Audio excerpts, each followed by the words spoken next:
We're making a determination now. Do we go to Chicago or do we go to a place like New Orleans, where we have a great governor, Jeff Landry, who wants us to come in? President Donald Trump has been threatening to send in National Guard troops to Chicago for some time, but on Wednesday of this week, he kind of changed his tune a little bit. He seemed to back off of the idea.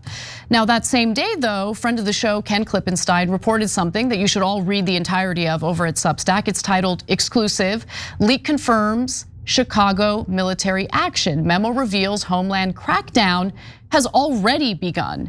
So Ken obtained a memo labeled for official use only that calls for the military to assist with upcoming ICE operations in Chicago, although it doesn't explicitly mention the Illinois National Guard. So Klippenstein writes that the document requests immediate Department of Defense support for ICE's enforcement and removal operations, ERO, activities to address public safety and national security. The request specifically seeks to support infrastructure, including highway access, fuel, and other logistical nodes. The memo goes on to cite several of President Trump's executive orders and declarations casting southern border immigration as an invasion and a national emergency, which, if you guys can remember, we covered this week. A conservative appeals court just declared that it's actually unlawful when Trump cites, an invasion and a national emergency in order to deploy federal troops or federal agents. Now, here's a direct quote from the memo. DHS seeks to expeditiously execute presidential guidance to protect the American people against invasion, foreign terrorists, and other national security and public safety threats. And Ken also writes, per an anonymous source, Customs and Border Patrol will also be looped into this, Chicago stunt or stint. The memo states that operations will last for 30 days and begin on September 2nd, which clearly that date has already come and gone. And that same day, the deputy director of public affairs for the Illinois National Guard spoke to Axios and said, no units have been activated and we do not have an order or preparatory command for any mission. Now, according to Ken Klippenstein, National Guard service members regard the mission as Trump theater and a stain on the mission and reputation of the military. It's not that they don't believe in responding to a crisis, they just don't see one.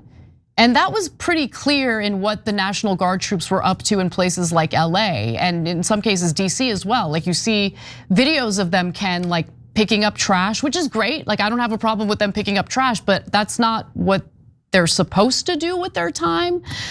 So I want to kind of get your thoughts on what's really going on here. You have Trump saying one thing publicly, but then privately, and through this memo, we're learning that there's already been some action taken in Chicago. So what's really going on here? Yeah, I think key here is his use of the phrase repeatedly, national security.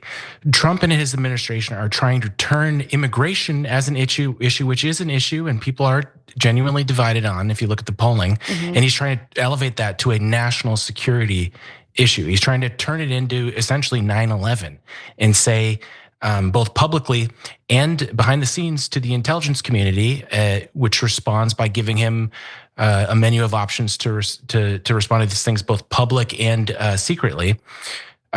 He's going to them with the case that the migration through the southern border constitutes an invasion of the United States on the basis of the argument that they're bringing in drugs, and he points to fentanyl and the obviously horrific death count associated with that. But he's using that to say, well, what's the difference at this point if we have a body count similar to what you might have seen in Vietnam, for instance, and a formal war?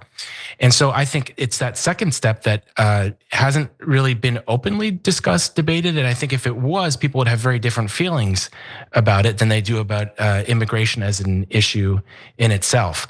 Because not only has he given, ICE is flush with cash now after the budget that they passed, a record budget, more than I think 2 or 3 times as much money as they previously had for what's called ERO, enforcement and removal operations.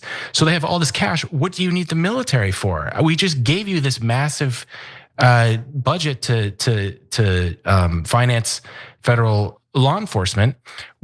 So what is the purpose of the military? And one of the most striking parts of reporting on this is talking to the guardsmen, which nobody does in the press. I don't know if they're not high enough ranking. They like to talk to senior executives, but when you talk to them, it's not even political. They're just like, there's no reason for us here. This is a law enforcement matter. And that's a very basic constitutional question, as we saw in California, where it was deemed in violation of posse comitatus, not something you like to hear, the National Guard deployment to Los Angeles.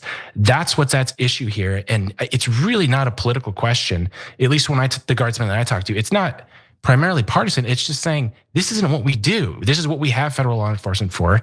And they have a heck of a lot more money than they did a year ago. Yeah, so what the hell is going on here, right? Because first of all, let me just say, I am very happy that you speak to members of the National Guard, and I'm even happier that many of them don't want to do this. They see this as a huge problem. They don't want to be deployed. In the case of Chicago, Trump changes the story, right? Like he'll talk about how, there's an invasion at the border, which kind of undercuts one of the things he's been successful in regard to the southern border, which is a lot less people are trying to cross the southern border right now under his administration.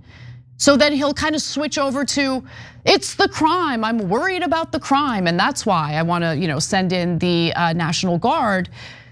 But that means that you're essentially pitting, troops against the American people. And in order to do that, I mean, you really need to have some extraordinary circumstances that would justify that. And luckily, even a conservative appeals court pushed back on Trump and shot down the idea that he could declare a national emergency to justify, sending in National Guard troops in response to so-called crime in some of these blue cities. And to your point about immigration, I do take the crime issue seriously, and there are a lot of Americans who are concerned about crime in some of these big cities. But I don't believe for a second that Trump is doing this because he wants to fight crime. I think that's the cover story.